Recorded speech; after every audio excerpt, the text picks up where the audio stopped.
Final Fantasy II. You know, this is probably my least favorite of the first seven Final Fantasy games. And it definitely has nothing to do with the fact that we didn't get to see it over in America until after after Square had a split with Nintendo.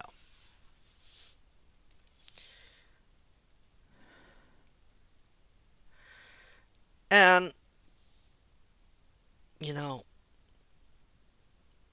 I think its biggest downfall is actually its leveling system. But let's look at this game. This game came out in 1988 for the Famicom. And when they started porting the games to America, uh, well, it was getting near the end of the NES life cycle, and they were moving to the Super NES. So, most people in America for a long time thought Final Fantasy II was the game that they knew as Final. Well, they thought the second Final Fantasy. They didn't know about the second Final Fantasy. They thought the fourth Final Fantasy was the second one.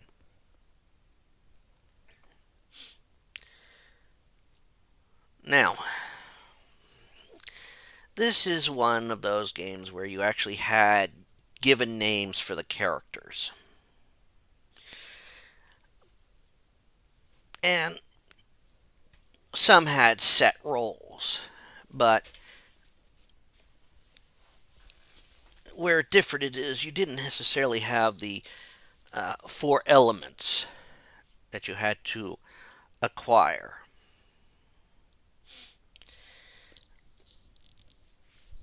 This game, the story basically is in a world being torn apart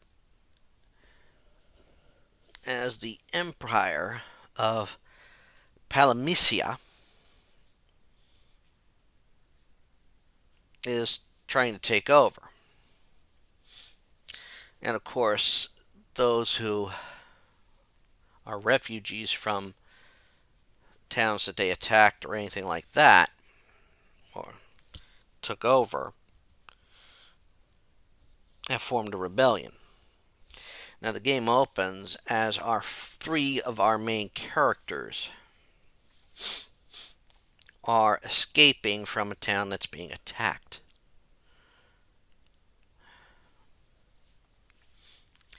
They are, of course, attacked. It is a battle you cannot win. And the older brother of the one character gets sort of separated from the group.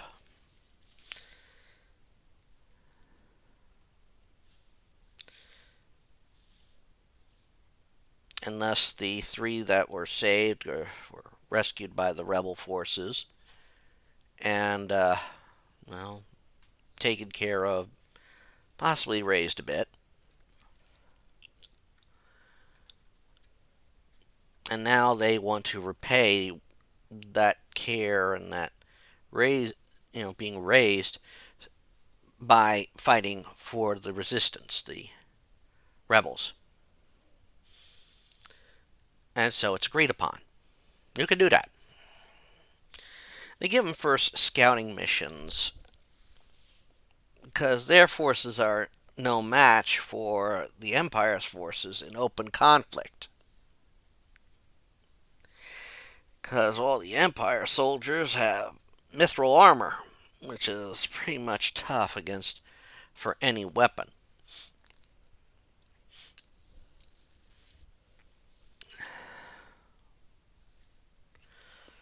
So you must go through and find people and find out where the mithril's being mined and all that. Now, throughout the course of this game, you will always get a fourth person at some point, but there's a good portion of it where you're only three people. And as you move through the game, they're usually important for the character, like for the part of the story that they are part of.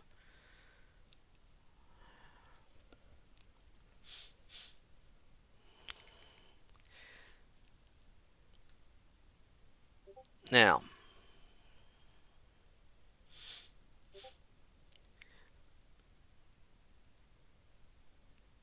we have the forces fighting together and against enemies that are very varied. But some are more difficult than others, which is, sometimes a staple. So as you're traversing the land, and you can sometimes ferry between locations for some of your earnings from fighting monsters, you are fighting your way through things. And they are finding, first, get control of Mithril. When you go to an area up in the north, so to speak, find out that the men of the one town's been abducted, forced to work and mine Mithril. So when you go there and clear out the mines and defeat the Empire there, hey, we're good. We saved the people. Yay. That's a good thing. But then you find out that but you've also found out that the Empire is building and basically to prevent a large ship known as the Dreadnought. It takes up after you arrive, so you now have to get a weapon that can blow up this Dreadnought. Unfortunately, this is taken down. You have to get this weapon to take it down, and in the meantime, your quote leader is attacked. Of course, once you destroy the Dreadnought, when it lands to a dock, and you believe you rescue your leader, throw sunfire into the airship's engine, destroying it. But we also get an idea. Now, the king of one of the lands wants to get help from the dragoons in Dietz. So you have to head there, and you learn all but one of the dragoons are dead, and same with the wyverns. So you have to actually find and place an egg of the last wyvern in the castle into a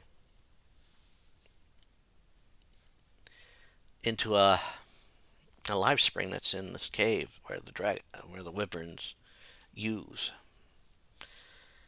So this is something you've earned. But now, when you get back, you find out that Hilda has not been acting herself, and it turns out that she was replaced with a Lamia. And this was all an attempt to destroy the rebels. Of course, you catch on to that and defeat them, and go rescue the real Hilda, who's been used as a prize.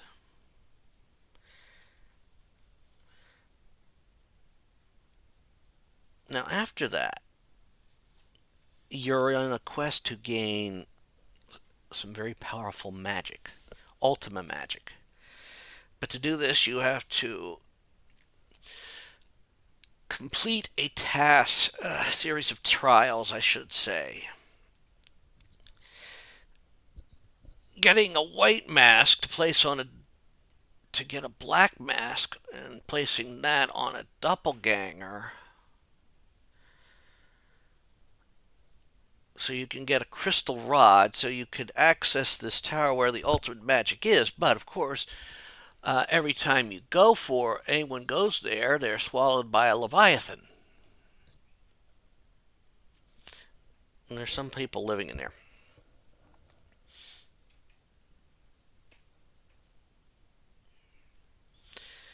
Now, of course, once you do all that and get the ultimate magic, you are now returned back to bases and everything, and you see towns in that are being destroyed.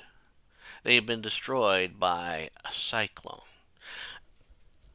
that is somehow being able to get into because the Emperor is controlling it.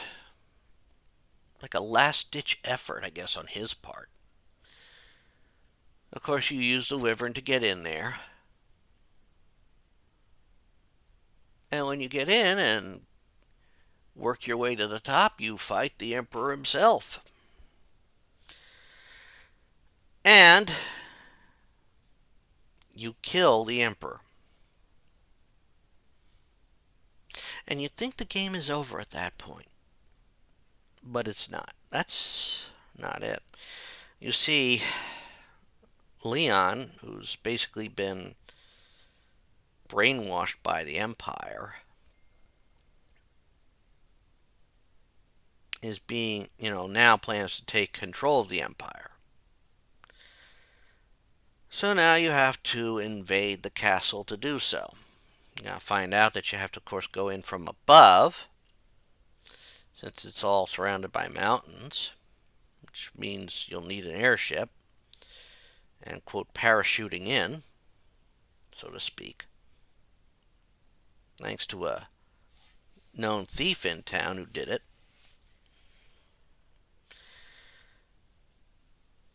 So you storm the castle, and through many fights in that, you confront Leon. But while he's ready to be emperor, the emperor is not ready for him to be emperor. In fact, the emperor returns from hell in a new demonic form. In a short time there, he became ruler of hell and intends to destroy the entire world. So the party and Leon escape the castle with the Wyvern. The castle is replaced with the Palace of Hell, Pandemonium. Leon agrees to join the team to help seal the Emperor away. Of course, the only way to do this is to go through an underground passage to the underworld. This passage is called the Jade Passage.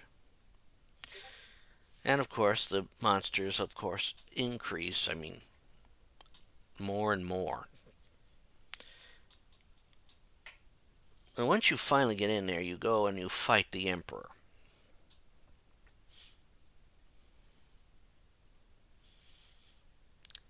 With the defeat of the Emperor again, we return to our home. Leon chooses to leave because in response to the trouble he's caused. But our main protagonist, Furion, assures him that he'll be welcome back. And this is where the game ends. Story-wise, this is actually a very compelling story. Now, when it got released in the on the Game Boy Advanced, part of the Dawn of Souls set that had Final Fantasy 1 and Final Fantasy 2, it actually had some extra content to it, where you would play as the 4 characters that died in the course of the game. The 4 extra characters that died in the course of the game. I think it's Minwu, Joseph, Ricard the Dragoon. There's a 4th one, and I can't think of their name right now. Let me see if I can find it here. Nah, can't find a list of the characters' names. But as you are going through them, this part takes... Oh, Gordon. Oh, no, Scott, Gordon's brother. So they are dead, and this is the story of this one. They're going through.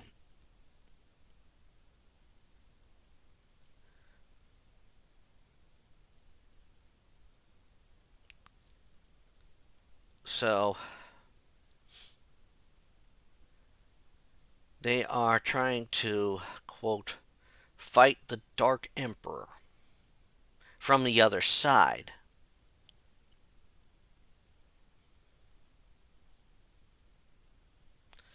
Actually, what they find out is the, quote, Light Emperor. They meet the Light Emperor, which is supposedly the split soul of the Emperor.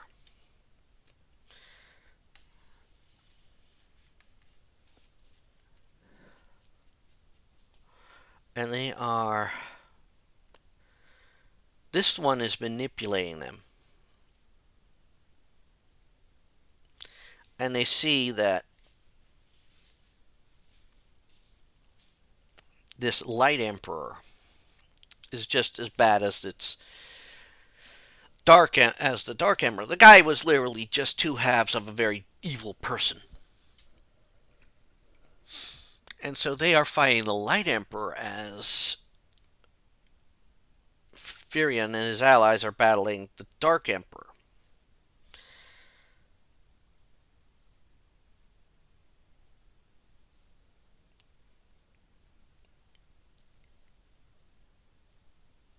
It's one of those give these extra characters an extra bit of story.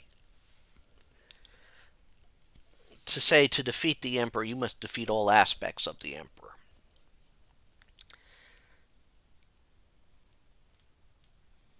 Of course, theirs is a more linear adventure, not a lot of exploring, because you can't really go out and explore much with them.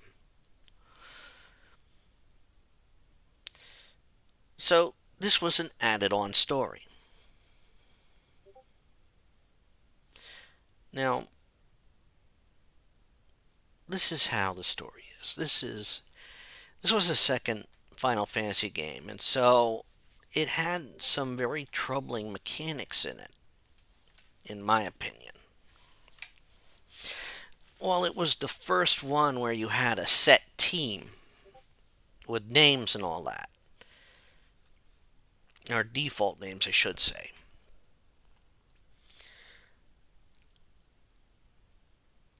They had different methods for evolving characters. You want to up their health, they must be attacked, of course. Up the magic, use the magic. You want to make your spells more powerful, use them more. Of course, the more you use them, the more MP it takes. You want to get better with a weapon, use it more. You could be absolutely skilled with a sword, but when you get switched to a knife, you have to build that up as well, because it's a whole different story and a whole different ball game.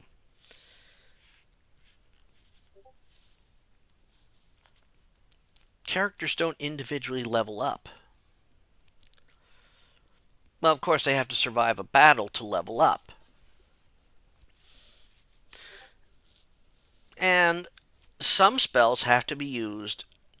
You have to use the spells to, level them up, which is fine if you're if it's a battle spell or a healing spell. But other spells that you normally can't use outside of battle because they don't serve no purpose, it becomes another story. Want to use magic? Yes, I'll use magic. I will use my magic to raise the dead, raise this person. But life only works only near when a character is basically knocked out or dead.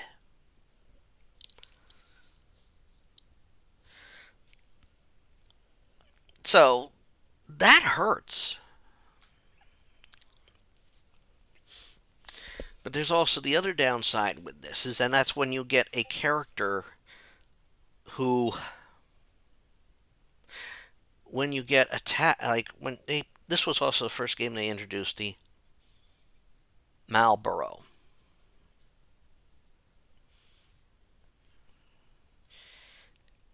and creatures that can literally have attacks like bad breath, or monsters that I'm going to hit you, but it's only going to do 0 damage, but you'll instantly die. Ha ha ha. Those are pains in the asses.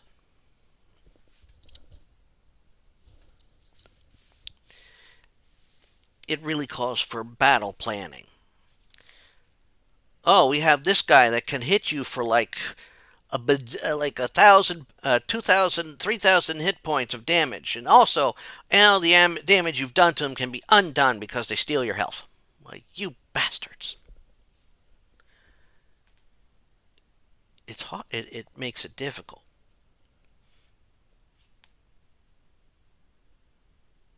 But this is what they put in it. I think the only negative aspect of this game is this leveling system. Now, of course, it also had, like in the original Final Fantasy, they had like a mini game in there that you could unlock. And with the Game Boy, I know with the Game Boy Advance release of it, they allowed you to win prizes for it. The game in particular was a matching game, which it used a cycle of patterns.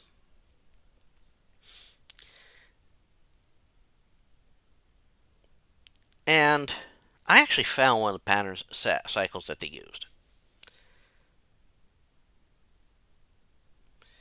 Because once you know the cycle of patterns and know what part you're in on the cycle, you could play it constantly and really rack up money, items to make your game a lot easier. But it can only be accessed in the snowfield area. But that's not in the most recent re-release of the game, which is the repixelated.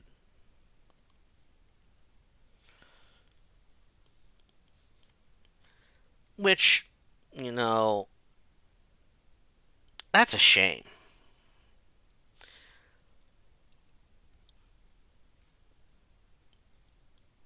But it's also a classic. You know, this is a game where I would say if you want to experience it, play it. If you want to say, I've beaten all the Final Fantasy games, of course, you'll have to tackle it. But honestly, of the first 7, it is my least favorite.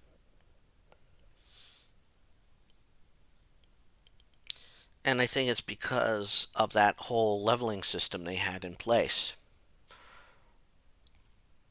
You want to improve your leveling system? Fine. Do that. Some of it makes sense. It used as the original Quest 64 used the same type of leveling system.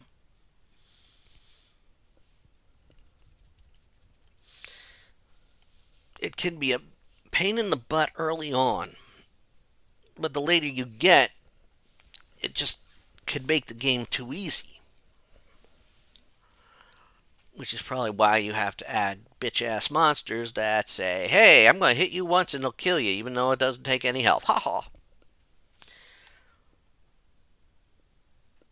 Of course, this is also a bad thing if you get hit with a charm attack from some creature and you're now attacking your fellow teammates, especially if you can, on average, do about 2,000 points of hit points of damage to a character because got two weapons that you're very efficient with.